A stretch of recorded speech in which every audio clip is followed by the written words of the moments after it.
I see what you're saying. Okay, never mind. We're now at that point in the agenda for any additional public comment this evening for the council.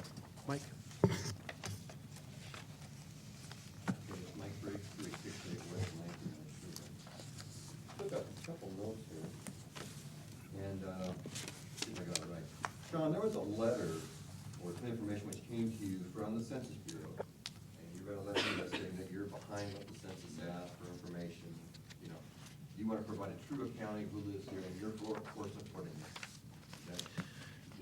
The proclamation actually was the city supporting the work of the Census Bureau to provide that accurate counting. Okay, so you're the mayor of our city, and you're telling me as a citizen that you support, and the city is going to support, the census's activities getting a true and accurate census, is that right? Correct.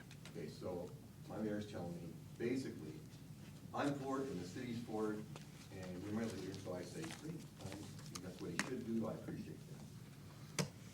The very next thing, I have a city councilman come to me, Michael Delvar, and says, but you know, the Constitution is my hobby, it's my passion. Well, I like to whittle wood, and that's my passion, that's my hobby. I don't know how important it is to the city council. Question is this: you say we should fear the information they send us because they may be asking information that we should not give them. That's the answer I took. Here's my question for both you gentlemen. I'd like to answer. Mayor Guard, do I believe you? Or Councilman Delvar, do I believe you? As leaders of our community, who do I believe on this federal issue? Now, you might think I'm being a little cute in this, and I am. No, I think, You can go ahead and answer. Go ahead. I think part of what you're asking, Mike, though, are two different questions. And again, the proclamation that I read was that as the mayor of Washougal, that we hereby proclaim that Washougal is committed to partnering with the U.S. Census Bureau to help ensure a full and accurate count in 2010. Okay. You're saying we are committed to agree with the United States, you know, the census and provide accurate information. You're saying we should doubt them. Who do I believe? My councilman or my mayor? I believe that there is some confusion then, because I do believe in an accurate enumeration of the people. I think that's You appropriate. believe in following the law of the land, I understand. Absolutely. Oh, great. Well, Right. great. When the law is constitutional, absolutely. Is When, this, and you're a constitutional expert? Where did you go to law school? It's, here's the issue, to get one directly. of the things I want to make sure and not do is get us into a debate during the council meeting itself. Absolutely. Here's what I'd like to see. Stay on Washougal. If it affects Washougal, stay on Washougal. I don't want to hear about the state stormwater things you guys don't like. It's a state law. It's mandated by Clean Water Act. I don't want to hear federal issues anymore. This is my money and my time. And you're sitting there debating federal issues, which are already laws? Do not do that. Stay on Washougal issues. If I was up there, I would never do that. I would say what's important in Washougal. If you got a beef with the government, write them a letter. Don't involve me. That's all I got to say. Thank you. And for Any the record, other, for the record, regarding the information that the Census Bureau is asking, on the long form, they ask how many bedrooms you have in the house, what race you have, and many other questions which they have no constitutional right in asking. And many people are kowtowed into, my understanding, the reason why I bring this up, and it's a valid question that the gentleman brought forward, in asking whether or not I'm overstepping my boundaries in speaking about a federal issue.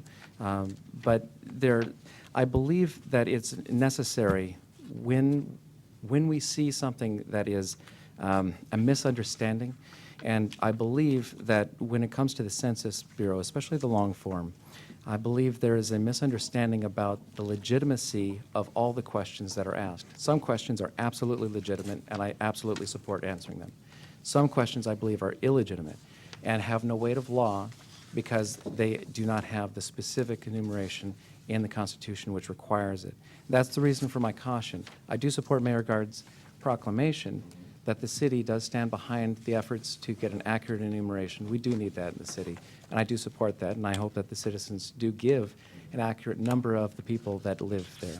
So on some level, we were speaking about two different things. Mine was a little bit more refined as far as some things that I hope that people pay attention to, and it's an opportunity to be able to bring that information forward, which is not very commonly known. That was my reasoning behind bringing it forward, and I appreciate your comments. Yes, Mr. Mayor, I would also say that I appreciate everyone's opinions on this council, and I love hearing them, whether I agree with them or disagree with them. It's good to have them. Thank you. On every issue, thank you. Let's talk about Second Amendment. Any other comments from the public for the council for this evening? Martha?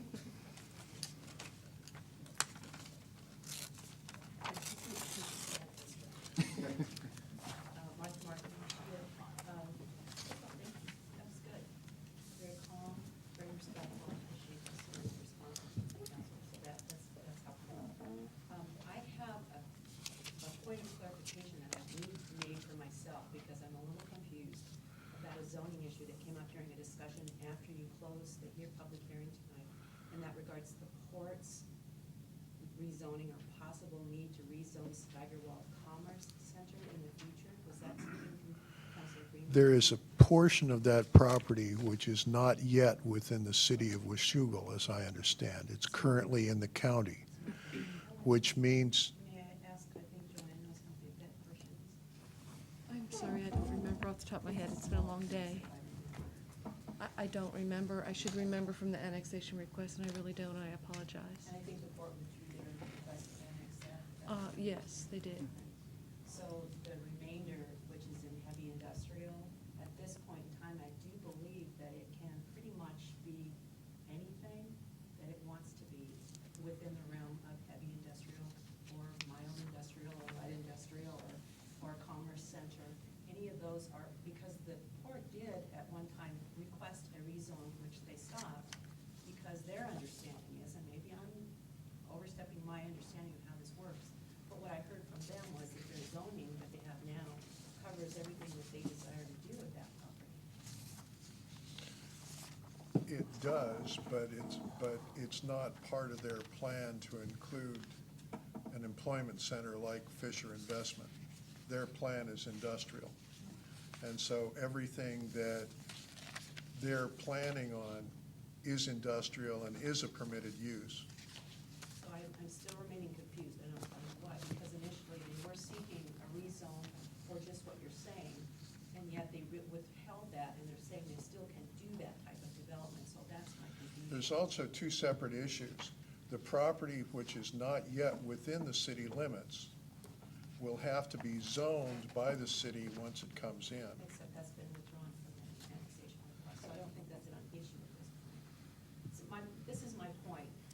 Per your decision-making process with this 926 resolution and amending versus repealing, if this is part of your decision-making process, please make sure your information is accurate and up to date.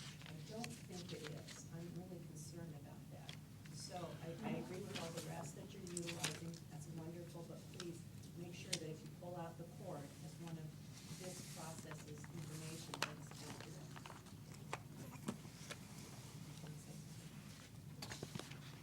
All I can do is I recommend to you that you read all, 200, 300 pages of Title 18?